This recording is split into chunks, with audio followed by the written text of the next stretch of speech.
자리에서 일어나셔서 임예로 주님의 보좌 앞에 서겠습니다.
일어서신 채로 사도신경 함께 하시겠습니다.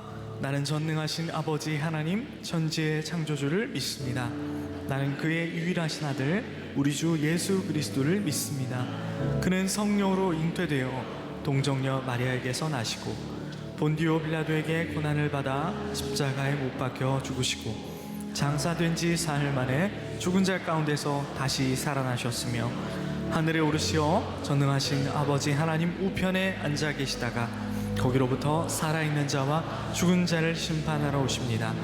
나는 성령을 믿으며 거룩한 성도의 교제와 죄를 용서받는 것과 몸의 부활과 영생을 믿습니다.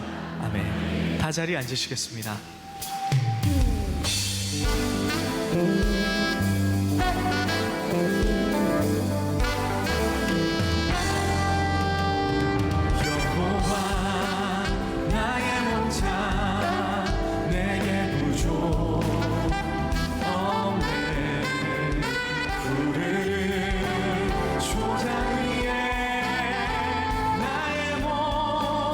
누이시네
오늘 여러분이 부르는 찬양의 공통점이 있습니다. 뭘까요? 다윗의 시편이라는 점입니다. 맨 처음에 시편 18편 나의 힘이 되신 여호와여 내가 주를 사랑합니다 부터 시작해서 시편 23편 여호와 나의 목자 고백하셨고, 이제 시편 63편 하나님이시여 주가 나의 하나님이십니다. 다윗은 항상 위기의 순간마다 하나님을 전적으로 붙드는 사람이었습니다. 여러분의 삶이 그와 같이 되기를 바라면서 함께 찬양하겠습니다.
주를 사랑하나이다.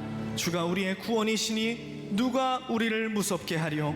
피난처 되신 주님을 바라보기를 원합니다. 이 시간 다윗과 같은 마음으로 예배하는 한 사람 한 사람 붙들어 주시고, 하나님 마음을 정하고 정하여 싸우니 삶의 어려운 순간에 주를 갈망하며 주를 선택하는 자 되게 하여 주시옵소서. 오늘 듣는 말씀 우리의 마음에 새겨지길 원하여 우리 일어나 기도하며 나아갑니다. 하나님 우리의 삶을 붙들어 주시고 삶의 말씀이 하나님 역사하는 귀한 일주일을 보낼 수 있는 하나님의 권능을 허락하여 주시옵소서. 주께서 우리의 삶을 붙들어 주심을 감사드리며 사랑 많고 존귀하신 예수 그리스도의 이름으로 기도드렸습니다. 아멘.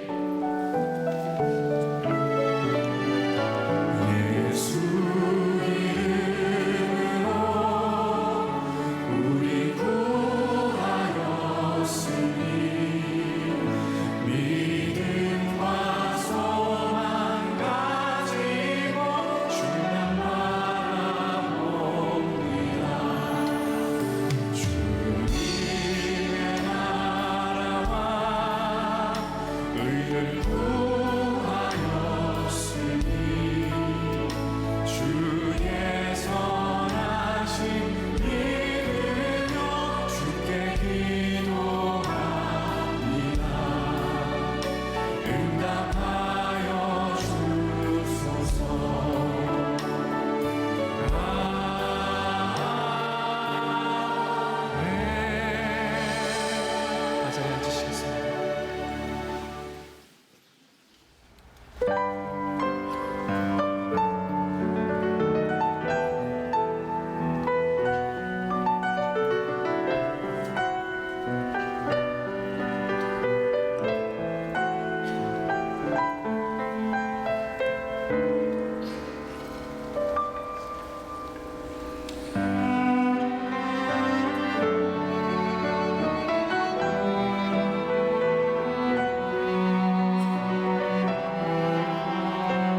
오늘 우리가 만날 왕은 이스라엘 역사상 가장 사랑받는 왕인 다윗입니다.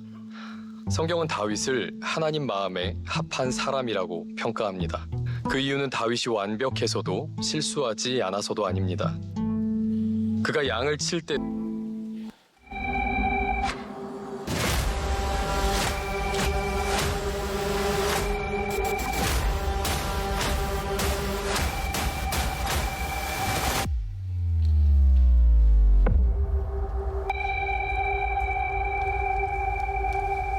오늘 말씀의 제목이 끝까지 하나님의 이름으로라고 되어 있어요. 오늘 말씀의 주인공 누군가요? 다윗. 일단 여러분들이 잘 아는 이야기, 어쩌면 지금 여러분들 머릿속엔 그 얘기할 것 같아, 이렇게 다 이제 여러분들이 상상할 수 있는 예측이 가능한 그런 이야기일지도 몰라요. 어떻게 다윗은 하나님 앞에 이렇게 버림받지 않을 수 있었을까? 지난주에는 사울 왕에 대한 이야기를 했죠. 기억나세요? 사울이 괜찮은 사람이었지만 사울 왕이 하나님을 버렸으므로 하나님도 사울 왕을 버렸습니다 라는 이야기를 했어요. 오늘 끝까지 하나님의 이름으로 나아갔던 다윗에 대한 이야기입니다. 우리는 이런 질문을 종종 던집니다. 하나님의 뜻은 무엇일까? 여러분들도 하나님의 뜻을 좀 알기를 원하시나요? 네. 우리가 하나님의 뜻을 알기를 원하는 이유는 뭘까요? 우리가 하나님의 뜻대로 살아가기 위해서 그 뜻을 알기를 원하시나요? 아니면 왠지 내 인생이, 내 일이 지금 안 풀려, 하나님의 뜻은 무엇일까? 또 이런 궁금증으로 하나님의 뜻을 생각하는 사람이 있을까요? 혹 우리의 삶에서 일이 잘 풀린다라고 하는 의미는 하나님의 뜻이 내 삶 가운데서 이루어지고 있는 경우인가요? 아니면 내가 원하는 일들이 잘 된다라고 하는 의미일까요? 우리 크리스찬들에게 있어서는 단순히 우리의 인생에 문제가 없다, 여기서 머무르는 것이 아니라 우리의 삶에 하나님의 뜻이 어디에 있을까를 묻는 사람들이 그리스도인입니다. 그래서 하나님의 뜻은 우리들에게 굉장히 중요하죠.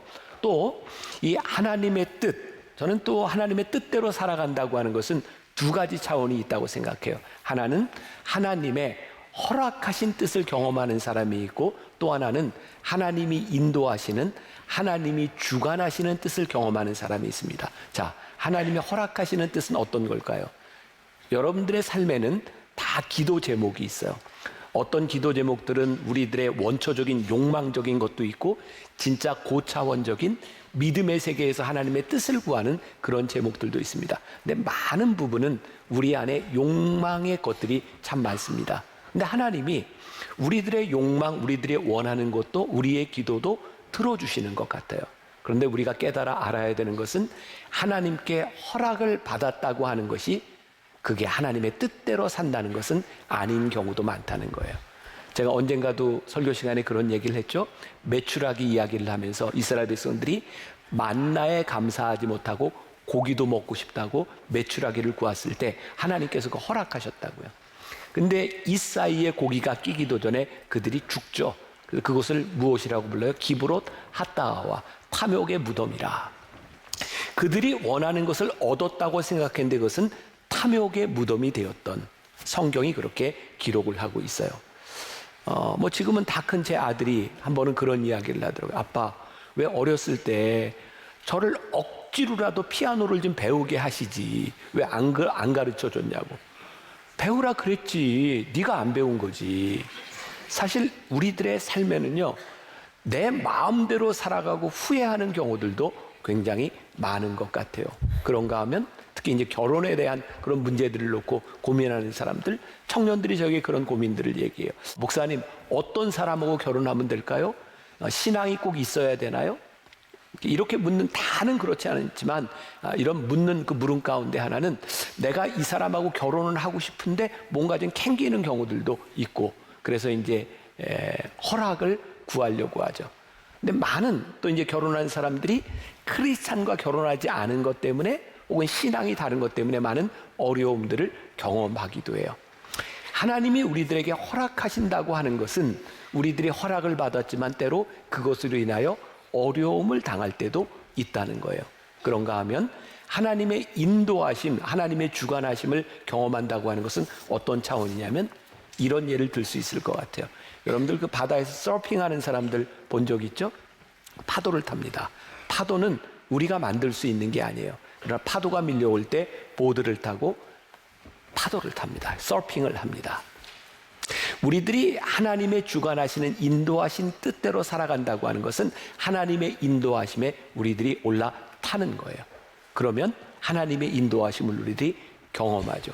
그런데 또 하나 우리들이 기억해야 될 건 때로는 이 인도하심의 파도를 탄다고 하는 것이 우리들의 삶에 난관이 없다고 하는 것이 아니라 때로는 큰 파도를 타고 갈 때도 있어요.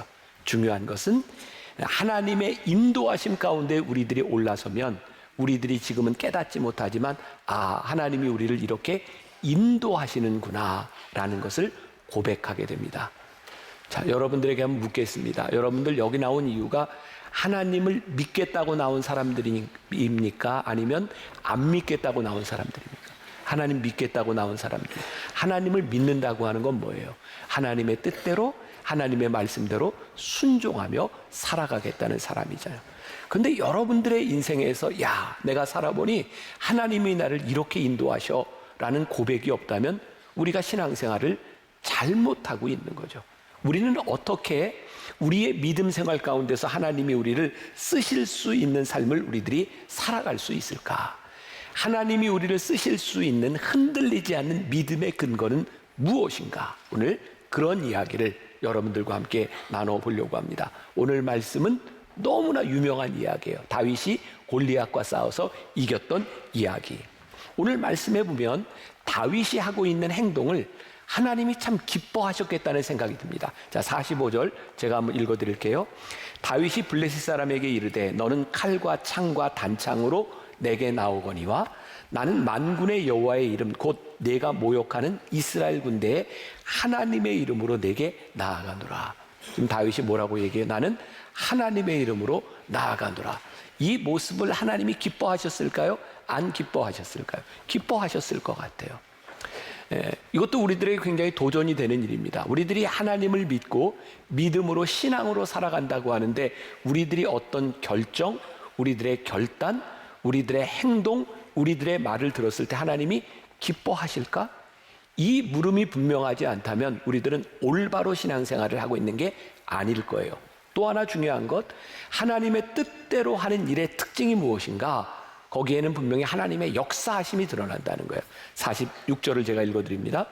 오늘 여호와께서 너를 내 손에 넘기시리니 내가 너를 쳐서 내 목을 베고 블레셋 군대의 시체를 오늘 공중의 새와 땅의 들짐승에게 주어 온 땅으로 이스라엘에 하나님이 계신 줄 알게 하겠고.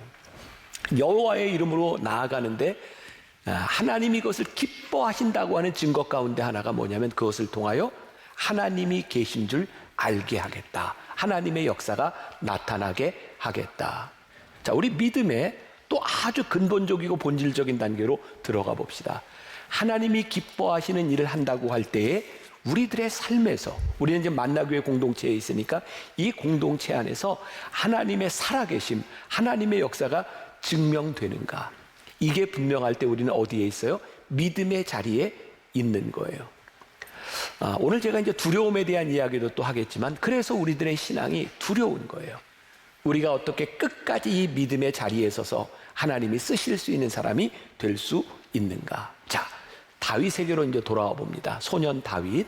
다윗의 위대함은 어디에 있을까? 다윗 왕은 이스라엘 역사 가운데서 가장 위대한 인물 모세, 다윗, 엘리야 이 세 사람 중에 하나예요.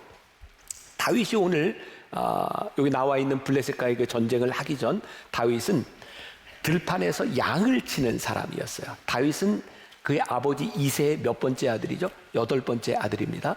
당시 근동 지방의 풍습, 장자 중심의 사회에서 다윗은 정말 하찮은 존재였던 것 같아요. 사무엘이 이새의 아들들 중에 기름을 부으려고 찾아왔을 때 다윗은 어디에 있었어요? 들판에서 양을 치고 있었어요. 그의 아버지도 그의 형들도 다윗을 안중에 두지 않았습니다. 다윗은 들판에서 양을 치는 하잘것없는 존재. 그런데 들판에 있는 하잘것없는 존재인 다윗의 진가를 누가 알아보고 계셨는가? 하나님이 알아보고 계셨어요. 굉장히 흥미롭습니다. 아무도 주목하지 않는 곳에서 감추어진 삶을 살고 있었던 다윗을 하나님이 보셨어요. 그리고 그 들판에 있던 다윗을 쓰신 것이 아니라 들판에 있었던 다윗을 주목하셨을 때 하나님께서 필요한 때 다윗을 쓰시게 되는 것을 보게 됩니다. 여러분들 중에는 지금 스스로 나는 들판에 아무도 주목하지 않는 곳에 있다고 생각하는 분이 있는지 몰라요. 그런데요, 그곳에서 하나님이 주목하는 사람이 될 수 있다면 하나님께서 우리를 쓰신다는 사실이에요. 저는 젊은이들에게 그런 얘기를 종종 합니다. 우리 인생의 가장 큰 비극은 실력을 갖추지 못한 상태에서 드러나는 것처럼 비극적인 일은 없다. 우리들이 하나님 앞에 쓰임을 받는데 하나님 앞에 준비된 사람이 되는 것만큼 우리들에게 더 중요한 것이 없는 것 같아요. 저희 교회는 이제 목사님들이 여러 있으니까 저는 지금 60이 넘은 상태에서 담임 목사에서 지금 여기에 조명 아래 스포트라이트를 받으면서 설교를 하고 있어요. 저는 드러난 사람이에요. 근데 우리 교회 부목사님들 중에는 때로 설교할 기회가 없는 사람도 아무에게도 드러나지 않는 사람들이 있어요. 제가 우리 젊은 목회자에게 그런 이야기를 합니다. 아무도 주목하지 않는 그때에 그곳에서 하나님이 주목할 수 있는 삶을 살면 하나님이 필요한 때에 하나님이 쓰시는 사람이 되는 겁니다. 오늘 다윗이 우리들에게 주는 너무나 중요한 교훈이에요. 여러분들이 이 세상에서도 여러분들이 신앙적으로도 지금 우리들이 어디에 있든 하나님이 우리를 주목할 수 있는 삶, 그게 무엇인가? 다윗이요, 골리앗을 앞에 두고 그가 이제 싸움을 하러 나가려고 하는 거죠. 다윗이 굉장히 신나게 이 전쟁에 나가는 것 같아요. 뭔지 이런 거죠. 내가 이 전쟁에 나가면 하나님이 살아계신 걸 내가 증명할 수 있을 것 같아. 막 이렇게 가슴이 뛰는 거죠. 오늘날로 얘기하면 다윗이 소년이었으니까 랩을 하지 않았을까? 이건 내가 할 수 있으면 좋을 텐데. 너를 내 손에 넘기시리. 너를 쳐서 내 목을 베고. 그 웃음 기분 나쁘고 내가 좀 해보는데. 네.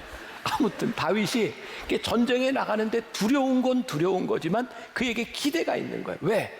지금까지 내가 살아온 삶의 그 들판에서 하나님이 주목하시는 인생을 살았던 다윗이요, 전쟁에 나아가는 거예요.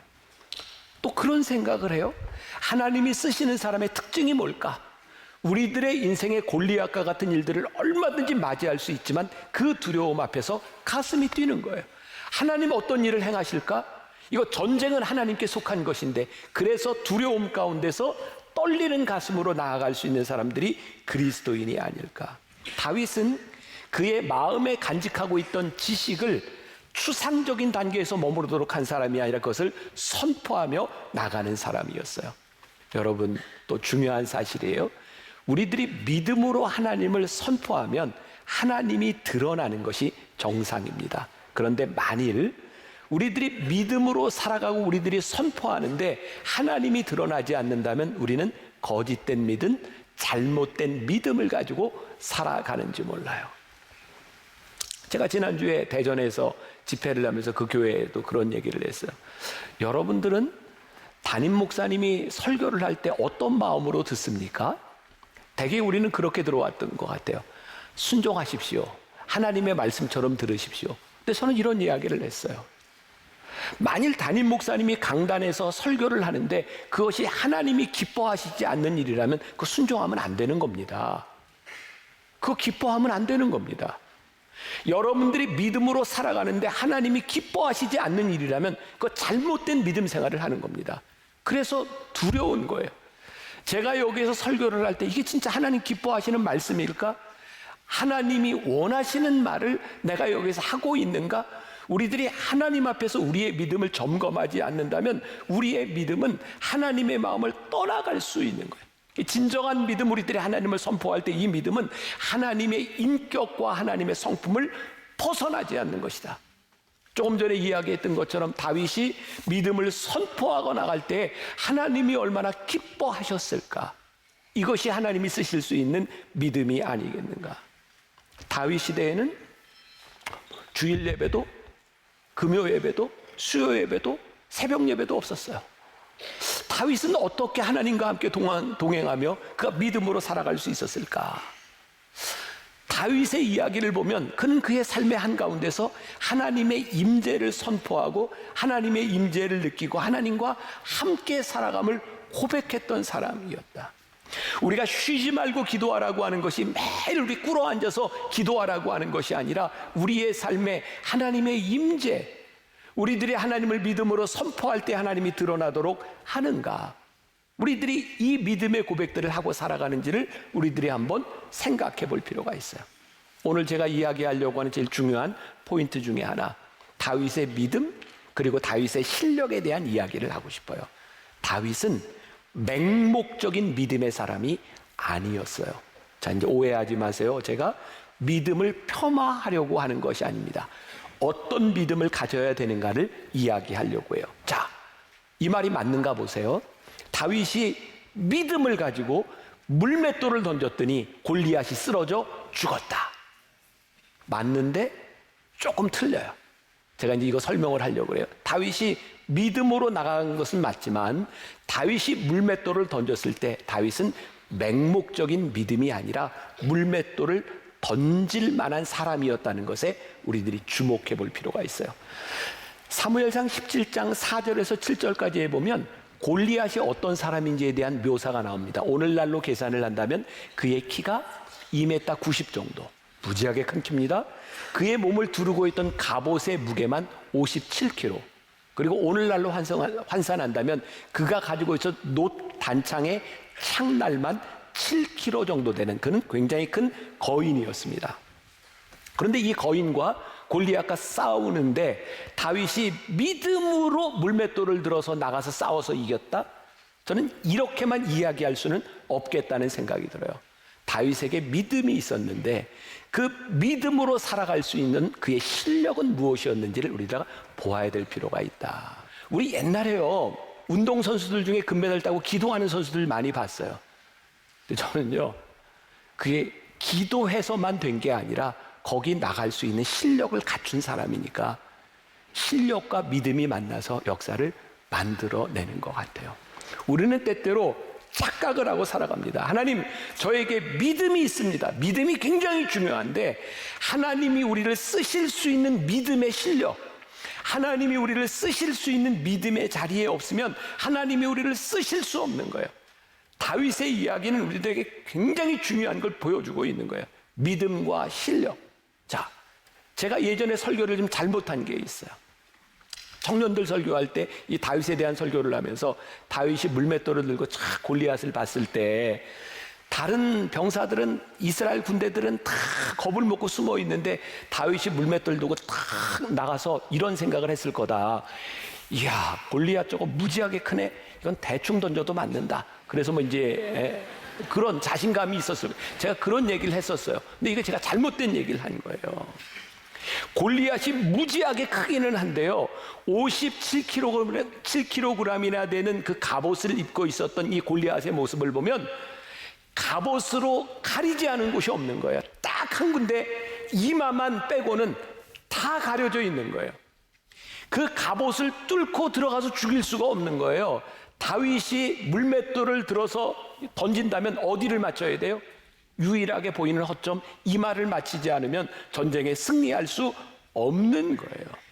다윗이 물맷돌을 들고 나갔지만 골리앗이 크기 때문에, 아니 믿음이 있기 때문에 대충 던져도 이길 수 있겠다고 하는 것이 아니라 다윗이 그 물맷돌을 던질 수 있는 실력을 갖추지 않았다면 그가 믿음으로 그렇게 나아갈 수 있었을까? 자, 이 부분을 여러분들이 상상을 하면서 들어보세요. 이제 어떤 모습들이 일어나고 있는지. 사무엘상 17장 40절, 48절, 49절. 재밌죠? 옛날에 우리 다 들었던 다윗 이야기예요. 자, 들어보세요.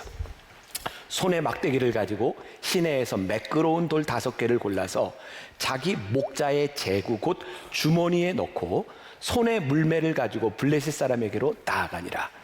블레셋 사람이 일어나 다윗에게로 마주 가까이 올 때에 다윗이 블레셋 사람을 향하여 빨리 달리며 손을 주머니에 넣어 돌을 가지고 물매를 던져 블레셋 사람의 이마를 치매 돌이 그의 이마에 박히니 땅에 엎드려지니라. 상상을 해보세요. 지금 이런 장면이잖아요. 블레셋 사람이 이렇게 다가오고 있고 다윗도 여기서 또 막 달려갑니다. 뭘 하면서?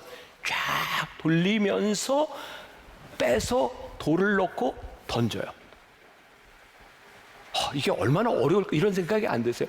달리면서 지금 그 일을 하고 있는 거예요. 결코 쉬운 일이 아니었다는 거예요. 다윗에게 이것이 능숙하게 자기 몸에 익지 않았다면 할 수 없었던 일. 어떻게 다윗은 그런 실력을 가지게 되었는가? 사무엘상 17장 34절에서 37절 제가 읽어드려요. 다윗이 사울에게 말하되 주의 종이 아버지의 양을 칠 때에 사자나 곰이 와서 양떼에서 새끼를 물어가면 내가 따라가서 그것을 치고 그 입에서 새끼를 건져내었고 그것이 일어나 나를 해하고자 하면 내가 그 수염을 잡고 그것을 쳐 죽였나이다. 주의 종이 사자와 곰도 쳤은즉 살아계시는 하나님의 군대를 모욕한 이 할례받지 않은 블레셋 사람이리까 그가 그 짐승의 하나와 같이 되리이다. 또 다윗이 이르되 여호와께서 나를 사자의 발톱과 곰의 발톱에서 건져내셨은즉 나를 이 블레셋 사람의 손에서도 건져내시리이다. 사울이 다윗에게 이르되 가라 여호와께서 너와 함께 계시기를 원하노라. 다윗은 지금 어떤 고백을 하고 있냐면 제가 들판에서 곰과 사자와 늑대와 맹수들과 싸울 때 하나님이 나를 지켜주셨습니다. 많은 싸움을 했을 거예요. 근데 여러분들 생각해 보세요. 그 싸움이 있을 때마다 드라마틱한 기적이 일어났을까요? 다윗은 그런 고백을 합니다. 하나님이 나를 지켜주셨습니다. 그러나 그 많은 싸움 가운데서 드라마틱한 기적만 일어나는 것이 아니라 다윗이 그 동물들을 맞힐 수 있는 실력을 갖추고 있었다는 거예요. 다윗의 위대함은 싸움에서 이긴 기적이 아니라 이러한 실력을 가지고 자신을 잘 훈련해왔던 다윗의 삶에 있다는 생각이 들어요. 우리는 그런 꿈을 꿉니다. 하나님, 나를 좀 사용해 주세요. 나를 써주세요. 문제는 우리들이 하나님이 나를 쓰실 수 있는 실력의 자리. 여러분 이것도 또 오해하지 마세요. 여기서 실력이라고 하는 게 세상적으로 이야기하는 어떤 스펙을 갖추거나 세상적인 어떤 실력을 이야기하는 것이 아니라 우리가 어디에 있든 하나님이 우리를 쓰실 수 있는 그 실력, 그 믿음이 우리들에게 있는가. 그리고 오늘 말씀에 저는 제일 중요한 포인트라고 생각하는데 다윗이 시냇가에서 물맷돌 5개를 주어요. 다윗이 5개를 주은 이유는 뭘까? 2가지를 생각할 수 있을 것 같아요. 하나, 다윗이 기가 막힌 실력이 있구나. 자, 아까 골리앗은 달려오고 다윗도 마주 달라가며 제구를 흔들어서 여기서 빼서 돌을 넣어서 던졌다 그랬잖아요. 다윗이 5개를 주운 걸 보니까 5개를 연속으로 던질 만한 실력이 있는 거예요. 동의하세요? 이렇게 볼 수도 있어요. 그런데 또 하나는 다윗이 시냇가에서 이 돌을 주울 때 두려운 마음이 있었겠다.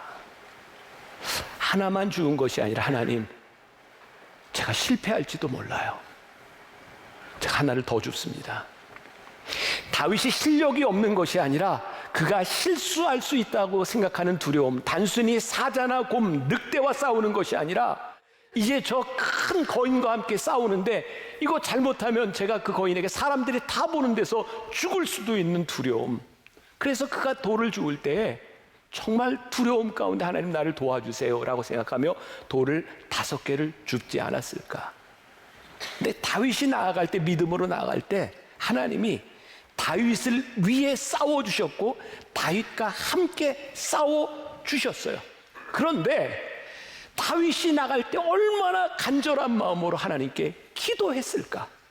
그가 실력이 있었지만 그의 실력으로만 된 것이 아니라 하나님 앞에 간절한 마음으로 기도했던 그의 두려움이 있었을 것이다. 동의하세요? 저는 그게 와닿았어요. 제가 이렇게 정리를 좀 해봤습니다. 간절한 믿음으로 나갈 때 다윗이 승리하게 되었다는 것이 아니라 믿음으로 살았던 다윗이 하나님께서 계획해 놓으신 싸움에서 승리했다는 것. 준비된 자는 믿음을 만나 하나님의 계획을 이루어 간다는 사실.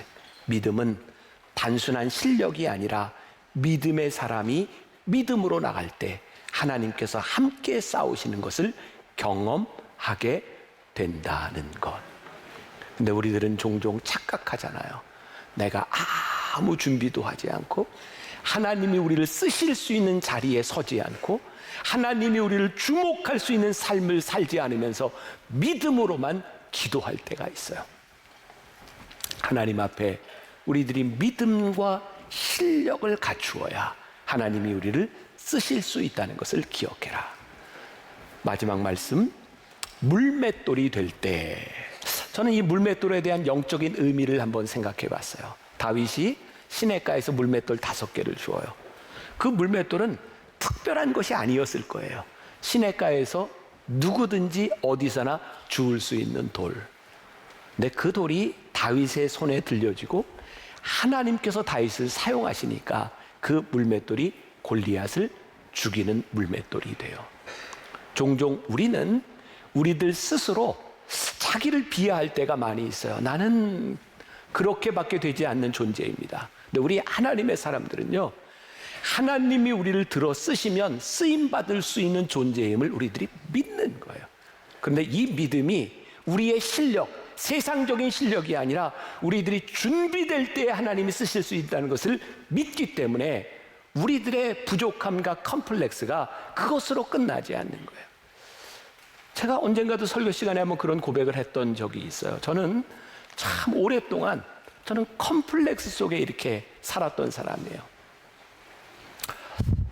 내가 머리가 좀 좋았더라면, 내가 공부를 좀 더 잘했더라면, 우리가 배웠던 중고등학교 시절은 잘하는 걸 칭찬해 주는 시대를 살았던 것이 아니라 못하면 인정해 주지 않던 시대를 살았어요. 저는 국어를 참 잘했던 사람입니다. 근데 수학을 못하는 것 때문에 저는 늘 컴플렉스 가운데 살았어요. 대학에 가서도 그게 잘 해결이 안 됐어요. 수학을 못하면 머리가 나쁜 사람 같았어요. 저는 머리가 나쁘다. 그래서 내가 살 길은 노력밖에 없다. 저는 목사가 되고 나서, 그리고 제가 이런 얘기는 지난 시간에 안 했는데, 저는 아버지에 대한 컴플렉스도 있었어요. 저희 아버지는 정말 카피라이터 같은 분이었어요. 설교 제목을 이렇게 쫙 뽑아도, 제가 돌아가셨으니까 하는 얘기인데, 저희 아버지는 저만큼 성실하지 않으셨어요. 설교 준비를 너무 쉽게 하시는 거예요. 일주일 내내 부흥회 갔다 오셔서 금요일 날 밤부터 설교 준비를 하세요.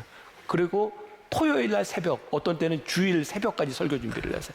우리 아버님은 꼭 성령님이 주일 새벽에 임하셨던 것 같아요. 아무튼 설교 준비를 그렇게 하시는데, 제가 참 부러운 건 그렇게 설교 준비를 하고 하시는데 정말 기가 막힌 문장들이 나오는 거예요. 저는 아버지에 대한 컴플렉스도, 나는 죽어도 저게 안 되는 사람인 거예요. 그래서 정말 노력했어요. 제가 할 수 있는 방법은 앉아서 말씀 보고 말씀을 준비하는 것밖에는 방법이 없었어요. 근데 그렇게 살아가다 보니까 그게 제 삶의 습관이 되어버렸어요. 제가 지금 제일 큰 은혜 가운데 하나는 오늘도 새벽에 일찍 일어나서 말씀 보고 나오고 제 삶의 습관이 되어버린 거예요. 저는 그렇게 기도했던 것 같아요. 하나님 도와주셔야 돼요. 왜? 내가 컴플렉스가 있으니까, 나는 부족하다고 생각하니까, 나는 이것밖에는 안 되니까 하나님 저에게 좋은 사람을 붙여주셔야 돼요. 저는 하나님이 저를 쓰신다고 믿거든요. 동의하세요? 안 하세요? 동의하세요, 빨리. 네, 동의하세요. 저 하나님이 저 쓰신다고 믿는 사람입니다. 근데 저를 쓰시는 이유가 다른 것이 아니라, 제가 정말 하나님 앞에 열심히 살았던, 믿음으로 서려고 애썼던 그것 때문에 하나님이 나를 쓰시지 않겠는가. 물맷돌, 그 아무것도 아닌 것 같은데 아무것도 아닌 것이 아니라 하나님 손에 들려질 수 있을 때, 다윗이 그것을 집을 수 있는 그 자리에 있을 때 물맷돌은 귀하게 쓰임받는 거예요. 유진 피터슨이 쓴 다윗 현실의 뿌리 박은 영성에 나오는 글을 조금 읽어드릴게요. 나는 상상해 본다. 본문은 그가 무릎을 꿇었다고는 말하지 않고 다만 시냇가에서 돌 5개를 골랐다고만 말한다. 그러나 그는 돌을 고르기 위해 분명 무릎을 꿇었을 것이다. 나는 그가 무릎을 꿇고 있는 모습을 상상한다. 시냇가에서 무릎을 꿇고 있는 다윗은 그날 건강한 영혼을 가진 유일한 인물이었다. 다윗이 시냇가에 무릎을 꿇었어요. 그 돌을 고를 때 다윗의 심정, 하나님, 제가 열심히 노력하고 제가 물맷돌을 던질 수 있다고 생각하지만 하나님 저를 도와주시지 않으면 안 돼요. 하나님 저를 도와주세요. 골리앗이 큰 칼과 창을 들고 나옵니다. 다윗이 물맷돌을 던져서 이마에 딱 맞고 골리앗이 쓰러졌을 때 다윗이 골리앗의 칼을 가지고 골리앗의 목을 뱁니다. 골리앗의 칼은 이스라엘과 싸우려 나온 칼이었지만 그는 칼을 사용해 보지도 못하고 다윗이 그 칼로 골리앗의 목을 뱁니다. 누구의 손에 들려 있느냐가 중요해요. 우리의 믿음을 가지고 살아가는 우리들이 이 세상을 거룩하게 만드느냐, 아니면 우리의 믿음이 이 세상 가운데서 세속화되어 버리느냐. 하나님 앞에 쓰임받을 수 있는 믿음의 자리를 지키는 사람이 돼야 하나님이 우리를 쓰실 수 있다. 오늘 말씀의 제목이 뭐예요? 끝까지 하나님의 이름으로. 다윗은 위대한 왕이었지만 흠이 없는 사람은 아니었어요. 우리 잘 알죠? 다윗이 왕국을 이렇게 통일하고 어떤 죄를 져요? 그가 밧세바라는 여인을 범하고 또 그의 남편을 살해합니다. 당시 근동지방에서 왕은 그 정도 누릴 수 있어요. 내가 여자 하나를 더 데리고 온다고, 그리고 직접 살인한 것도 아니고 다른 사람을 통하여 그렇게 살인해도 왕들은 크게 문제가 되지 않아요. 근데 다윗의 문제는 그 당시 왕권이 누리고 있었던 당연한 것에 대한 문제가 아니라 하나님 앞에서 그게 범죄했다는 거예요. 다윗이 하나님 앞에 회개하죠. 침상에서 눈물을 흘리고 침상이 젖도록 하나님의 구원이 나에게 떠나지 아니하도록, 하나님 나를 쓰실 수 있도록 날 용서해 달라고 다윗이 기도하죠. 하나님이 다윗을 버리지 않으셨어요. 다윗이 완전한 사람이기 때문이 아니라, 그가 죄를 짓지 않았기 때문이 아니라, 끝까지 하나님 앞에 무릎 꿇는 다윗을 하나님이 버리지 않으셨어요. 오늘 여기 예배하는 여러분들 가운데 혹시 그런 마음이 드는 분이 있는지 몰라요. 하나님, 어느 날부터인가 하나님 저를 쓰시지 않는 것 같아요. 하나님, 제가 버림받은 것 같아요. 제가 하나님을 떠나간 것 같아요. 제 삶이 더 이상 거룩하지 않아요. 그렇다면 다시 한번 끝까지 그 자리로 돌아와야 합니다. 하나님 나를 쓰실 수 있도록, 내가 이 믿음의 자리를 지킬 수 있도록 돌아올 때 하나님이 우리를 버리지 않으신다. 말씀을 마무리합니다. 언제가 우리 교회에 와서 설교했던 홍민기 목사님이라고 있어요. 저한테는 늘 형님 부르는 사람인데 등치도 굉장히 크고 조폭같이 생겼어요. 와서 본인이 설교할 때도 그런 얘기했어요. 겉모습만 보면 무서워요. 근데 미국에 일찍 이민 가서 1.5세로 살다가 영어를 잘하니까 이제 영어권에 세계 곳곳에 이렇게 설교하러 다닐 기회가 많고 비행기를 탈 기회가 많아요. 그런 얘기를 했어요. 비행기를 탈 때면 혹은 이렇게 기다릴 때면 하나님이 그런 마음을 주신대요. 저 사람에게 가서 복음을 전해라. 그때면 홍민기 목사가 하나님께 이런 얘기를 했대요. 하나님, 잘 모르시는 모양인데, 하나님 비행기를 안 타보셔서 그러는데, 이 비행기 안에서 기다리는데 옆에 있는 사람에게 가서 얘기하는 게 얼마나 피곤한 일인지 아십니까? 듣는 사람도 말하는 사람도 얼마나 힘든 일인지 아십니까? 그래 어느 날 공항에서 비행기가 연착해 기다리고 있는데 하나님께서 강력하게 옆 사람에게 복음을 전하라고 하는 음성을 주셨대요. 그래서 이렇게 말을 했답니다. 죄송하지만 하나님께서 당신에게 말씀을 전하라고 하십니다. 그 사람은 중년의 영국 사람이었답니다. 그 이야기를 듣자마자 그 사람이 눈물을 흘리기 시작했다는 거예요. 내가 40년 살아가면서 사업을 하고 다 망하고 나는 하나님께 버림받았다고 생각했는데 당신이 나에게 이야기하는 순간 하나님이 나를 버리시지 않았다는 것을, 나를 잊지 않았다는 것을 알았습니다. 그 이야기를 듣는데 이 홍 목사님 마음이 너무 무거워지더래요. 그동안 그렇게 많은 감동이 있었는데도 말씀을 전하지 않은 것 때문에, 내가 순종하지 못한 것 때문에 그렇게 마음이 무거워지더라는 거예요. 우리들이 하나님의 계획 가운데 우리들이 살아간다고 하는 것, 그게 무엇일까요? 우리들이 믿음으로 살아간다고 하는 것이 무엇일까요? 하나님이 우리들에게 주신 실력들이 있어요. 누군가에는 언어적인 누군가에는 봉사하는 걸로, 누군가에는 건강으로 하나님이 우리들에게 주셨는데 우리들의 순종하지 않음으로 인하여 믿음의 삶을 살아가지 못하고 우리의 실력이 하나님 앞에 쓰임받지 못하는 일들이 얼마나 많은지 몰라요. 오늘 여러분들에게 그런 도전을 하고 싶습니다. 예배를 마치고 여러분들이 살아가는 일주일의 삶 가운데서 순종합시다. 하나님이 우리를 쓰실 수 있는 믿음의 자리에 우리들이 있는지, 끝까지 우리들이 믿음의 자리를 지키고 있는 사람들인지, 하나님이 우리를 쓰실 수 있는 사람이 될 수 있도록, 끝까지 하나님 앞에 버림받지 않는 사람이 될 수 있도록, 우리 오늘 예배하는 우리 성도들 모두가 끝까지 그 자리를 잘 지키는 사람들이 될 수 있기를 주님의 이름으로 간절히 축원합니다.